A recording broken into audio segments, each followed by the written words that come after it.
Did you know that Celestia and Luna keep secrets that few people know of? In this video, we will reveal the dark truth about Nightmare Moon and also which elements of harmony each princess represents. Stay with me till the end of the video for a surprising reveal that will change the way that you see the princesses. Hey beautiful people, I'm Julie, and did you know that in the series, Celestia is the tallest among all ponies? This is due to two main reasons, with the first one being the magic that is contained in her body, which makes it adapt to the power level inside her. Evidence of this is Twilight herself, that it started as a regular unicorn, but after season 3, we see that she and her horn have grown a little. But after she becomes governor of Equestria, her body grows substantially, just like Celestia's one, showing that it is now fulfilled with magic. And the second reason of why is Celestia so tall is because Luna, her younger sister, stayed a millennium stuck in the moon, and her magic faded along the years, so much that Lauren Foss, the creator of the series, once said that Luna would still grow taller as her magic grew and her body adjusted to it. So in this case, she would be as tall as Celestia, even being the younger sister. The sisters felt a huge relief after they retired from centuries and centuries of ruling and protecting Equestria of all sorts of evil. Rewatching the episode A Royal Problem and Between Dark and Dawn, we can see that both of them are tired of being locked inside the castle, all the bureaucracy and lame festivals. While Celestia always took care of the paperwork, Luna spent the whole day sleeping to have full concentration and strength during the night, to monitor and protect every pony's dreams. When Starswirl found about the existence of mirrors that connected alternative universes, he traveled to some of these universes, and there he found that Celestia fought bravely against a corrupted Luna.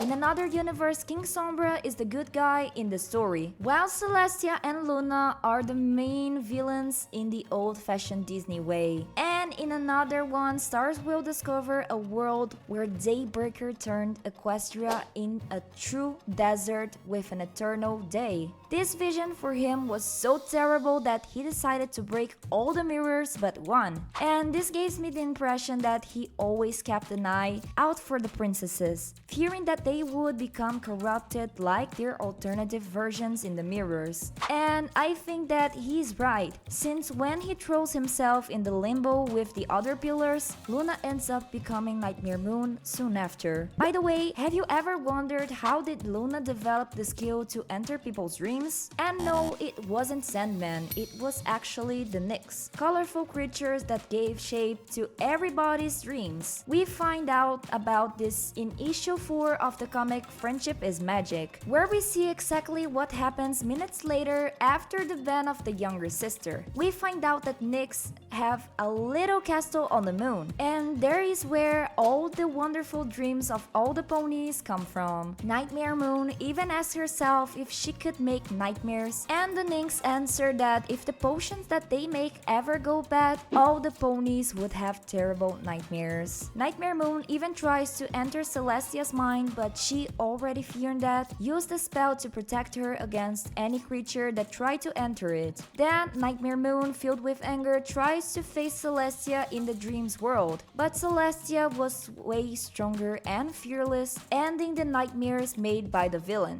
Simply the best story that I read in those two. So if you also enjoyed it, leave a like in the video, it helps me to bring more content like this one right here. And it was also in the same issue that we found out about Celestia's biggest fear, Luna thinking that she was abandoned by Celestia forever, and that she wasn't loved by her. Dude, putting ourselves in Celestia's hooves right now, she spent centuries fearing that her sister would never free herself of Nightmare Moon. And to make it worse, Celestia had no one to talk about this burden. She truly needed to be strong and confident in front of her subjects, and of course, with a smile on her face. A lot of people to this day ask themselves if it was Starswirl who transformed the sisters into Alicorns. Actually, they were born as Alicorns. And this confusion is due to a phrase that's said in the book Diary of the Sisters, where it said that Starscrew went after the Alicorn sisters, since the task of raising the sun and the moon every day was becoming a burden to the unicorns. The book even mentioned that Starscrew had to leave Equestria to find the two sisters, and I just don't know if he went directly to Skyros, the city of Alicorns, or if he found both of them just wandering around. We don't know what made the sisters leave Skyros, if they were called by Starscrew or something else, but the fact is that we know that the moment Celestia raised the sun and Luna the moon, they received their cutie marks, sealing their fates once and for all. Now Celestia was the princess of sun and day, and Luna the princess of moon and night, and both would rule Equestria. The rest, as they say, is history. When the fourth chapter of the new generation aired, we saw for the first time both sisters still as children, but what many people noticed was Celestia's hair that had many colors and not just pink. If we take a look at the introduction of the first episode of the series, we see that younger Celestia had a pink mane, while the colorful mane represented her growth, just like Luna's mane that was brighter and shorter when she was younger, and after she grew up, it was longer and translucent. Still, because of the episode Princess Twilight Sparkle, many think that Celestia was born with a colorful mane, since in it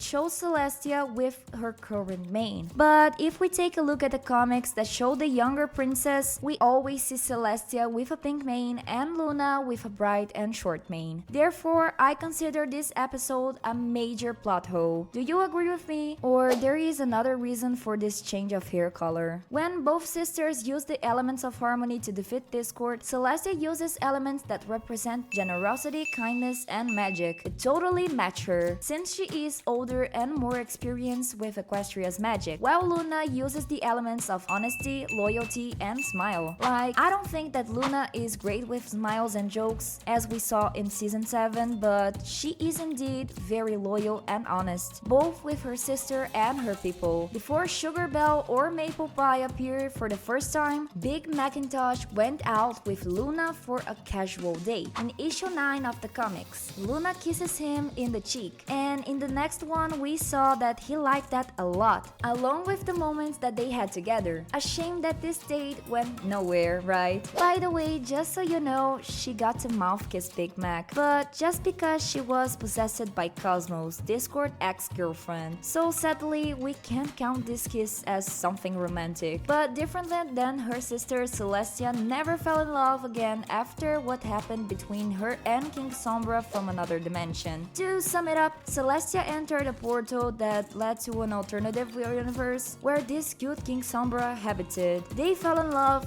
desperately, but caused Celestia always coming back and going through this portal. Stars were warned that this could bring consequences for the universe, and that she should leave her beloved one behind. And because of that, Celestia developed a fear of falling in love with someone else, fearing that they would be separated once again. Poor thingy. But hey, did you already know about these facts from Equestria's royal sisters? Which one caught you off guard? Tell me in the comments, alright? In my case, was the fact that the moon is inhabited by the Nix. I could never guess that. Thank you a lot for watching this video till here, and hasta la vista!